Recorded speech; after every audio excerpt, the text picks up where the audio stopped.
All right, so this is a vocabulary review for motion. So a scalar, when you think of a scale, you think of something that you measure with a scale. So you measure your how many pounds you have. So in science, a scalar means it's a number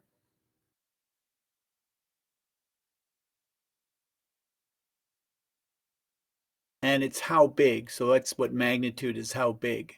So it can have a unit like this. M means meters. So it's a number only, or meters per second.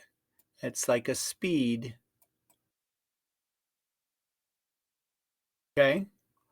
So a number, and that's what they call a scalar. So think about a scale that you weigh numbers on.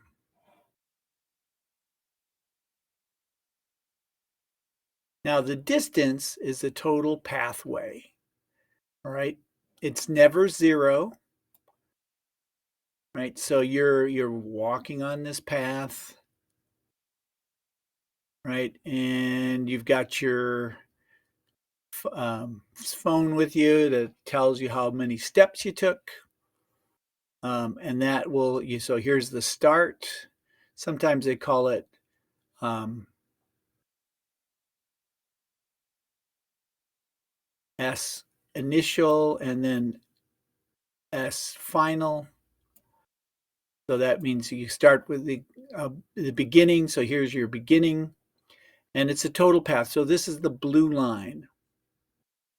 Not a shortcut. It's every step you took. Even if you went backwards and forwards, you'd have a distance, right?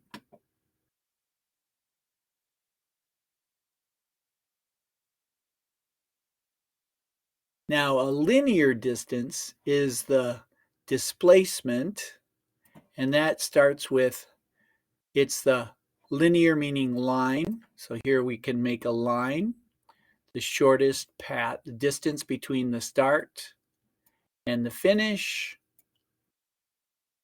start and the finish, displacement, the green line, and that's the linear distance. So it's like the shortcut in this particular case. Magnitude is the size or quantity of how big it is. So an earthquake has a magnitude. So big cracks in the floor or in the earth can have some magnitude of 6 or 7, right? So those are pretty big for earthquakes. And magnitude doesn't have to be a big number like 1,000. It can be anything because it could be a small number. Even a smaller number is 0.1. It's negative numbers in physics means backwards is not an example, so it's always a positive number.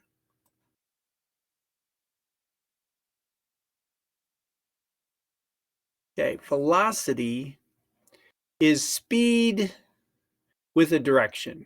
Speed with a direction. So here is the velocity is the shortest path. Example, the shortest path is, and we're going north here. So north, and we started at A, end at D. So that's our velocity. That's the displacement, shortest path. It's not the complete path, right? And then we use these characteristics as miles, um, miles per hour north, or meters per second. And then they have the displacement is something divided, excuse me, something divided by time.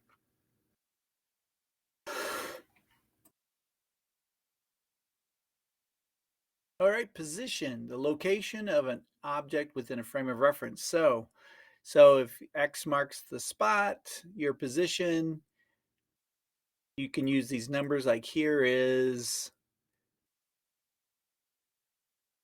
my position for where the treasure is, it's at D3. So we have a grid line that helps us have position. We also have a location, could be, so you got some markers here, and they're fixed points. Motion, process of changing position from one location to another. You can tell that because it's kind of blurry, that this is moving. Non-example stopped or stationary objects, like in a parking lot. So motion, we use a reference point like a tree or a rock or a building to tell us that things are moving. So like this pole here is a reference point. We can tell we're moving. Right? Speed is the rate of object changes. So the distance, and there's no displacement, and there's no direction on this particular case.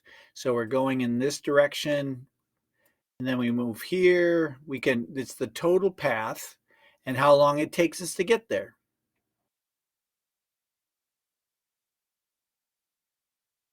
Displacement is a linear distance between 2 points.